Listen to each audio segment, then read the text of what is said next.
ভাই আপনারা দেখেন দেশের আইন শৃঙ্খলা পরিস্থিতি কন্ট্রোল করা কি কষ্ট, আপনাকেও কন্ট্রোল করা যায় না।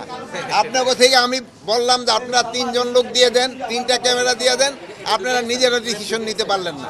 আমার কথাগুলি আপনারা টিভিতে প্রচার করেন যে আপনাদের আমরা বললাম যে ঠিক আছে আপনারা আসেন, 3 জন আসেন, কিন্তু আপনারা কিন্তু পারতেছেন না।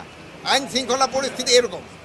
এই জন্য আপনাদেরকে আমি অনুরোধ করব যে আপনারা সত্যি ঘটনাটা প্রকাশ করবেন। এখানে সত্যি ঘটনা প্রকাশ করলে জনগণেও উপকৃত হয়, দেশের আইন শৃঙ্খলা পরিস্থিতি উন্নতি হয়। আর উপদেষ্টা আপনার কথার মধ্যে একটু কথা বলতে চাচ্ছিলাম, আমার কথাটা শেষ হওয়ার পরে হ্যাঁ, মিডিয়া কি সত্য প্রচার এখন মিডিয়া সত্য প্রচার করার জন্যই কিন্তু এই পর্যন্ত আগায় গেছে। আমি সবসময় বলি আপনারা সত্য প্রচার করাই, কিন্তু আমাদের বাইরের মিডিয়াগুলি আছে যে বিদেশি মিডিয়াগুলি কিন্তু তাদের টোন কিন্তু আস্তে আস্তে ডাউন হয়ে যাচ্ছে। তারা কিন্তু এখন আর আগের মতো সরব হইতে পারে না, যেহেতু আপনারা সত্য ঘটনা প্রচার করেন জন্য।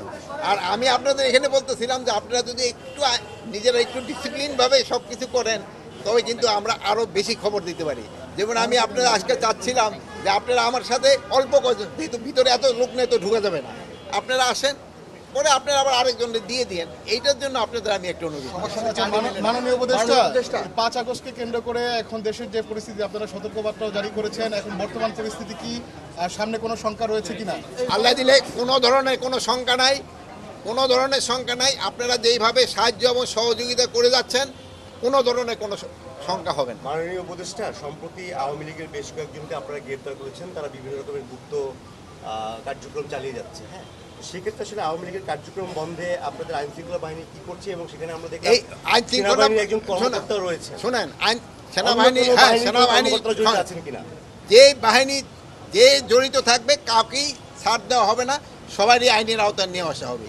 আর যেহেতু আপনারা বললেন যে তাদের কার্যক্রম নিষিদ্ধ করা হয়েছে, এবং তারাও যদি কোনো রকমের অপকর্ম করতে চায় কোনো রকমের ছাড় পাবে না। তাদের পরিকল্পনা কি ছিল? তাদের যে একটা মিটিং করলো বা ট্রেনিং বা এই পরিকল্পনা কি ছিল এটা তো ইনভেস্টিগেশনের পরে যেন জানা যাবে। আচ্ছা, আমি একটু কবরস্থানে যাব।